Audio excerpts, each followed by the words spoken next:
राधे राधे मेरे प्रिय साथियों, आप सभी लोग जानते हैं कि देवउठनी एकादशी को लेकर लोगों के मन में बहुत बड़ी असमंजस की स्थिति है कि हमें देवउठनी एकादशी का व्रत कब रखना है। क्योंकि इस बार देवउठनी एकादशी 2 दिनों की बताई जा रही है। देवउठनी एकादशी है साथियों, यहाँ पर कुछ लोग कह रहे हैं कि 1 नवंबर को देवउठनी एकादशी है, पर कुछ लोग कह रहे हैं कि 2 नवंबर को देवउठानी एकादशी है। तो आखिर हमें देव उठानी एकादशी का व्रत कब रखना है, तुलसी विवाह कब करना है, देव कब उठाना है, सारी अद्भुत जानकारी आपको इस वीडियो में हम देने वाले हैं मेरे प्रिय साथियों। अब जो लोग एकादशी का व्रत रखते हैं वो लोग पूछ रहे हैं कि देवउठनी एकादशी का हमें व्रत कब रखना है। जो लोग तुलसी विवाह करते हैं वह लोग ये पूछ रहे हैं कि हमें तुलसी विवाह किस दिन करना है। और जो लोग देव उठाते हैं उनका ये प्रश्न है कि उनको देव किस दिन उठाना है, क्योंकि एकादशी तो दोनों की है। साथियों, सबसे पहले हम आपको ये बता देते हैं कि एकादशी तिथि कब से शुरू हो रही है और कब समाप्त होगी। उसी के आधार पर आप ये समझ पाएंगे कि आपको देवउठनी एकादशी का व्रत किस दिन रखना चाहिए।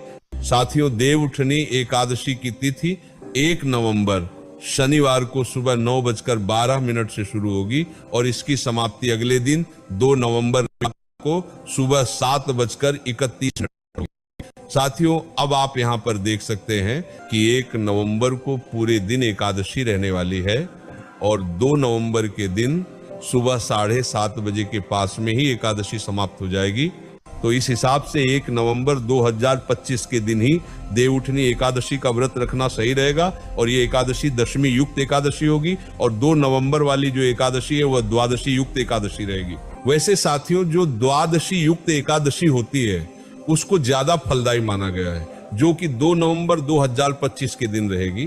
पर साथियों, इस दिन देव उठाए जाते हैं और तुलसी विवाह भी किया जाता है।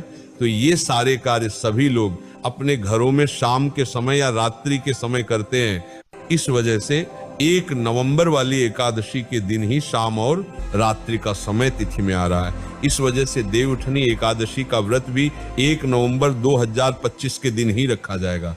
इसके बाद देव भी 1 नवंबर को ही उठाए जाएंगे और तुलसी विवाह भी 1 नवंबर को ही करना सही रहेगा। बाकी साथियों, आपकी मर्जी है। अगर आपके घर परिवार में 2 नवंबर के दिन ये सारे कार्य हो रहे हैं तो आप अपनी मर्जी से कर सकते हैं। बाकी 1 नवंबर वाली एकादशी ही ये सारे कार्यों के लिए सर्वश्रेष्ठ है। साथियों, इसके बाद में जितने लोग 1 नवंबर को देवउठनी एकादशी का व्रत रखेंगे उनको अपने व्रत का पारण कब करना है, मतलब अपना व्रत कब खोलना है, उसका भी शुभ मुहूर्त जान लीजिए।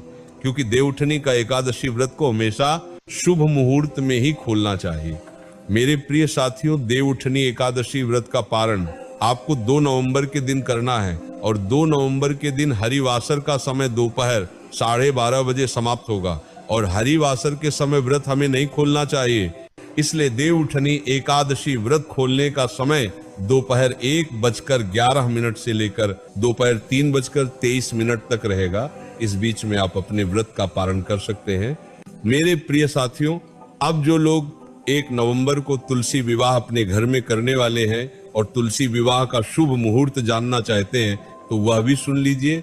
तुलसी विवाह का शुभ मुहूर्त 1 नवंबर शनिवार को शाम 5:36 से शाम 6:54 तक रहेगा।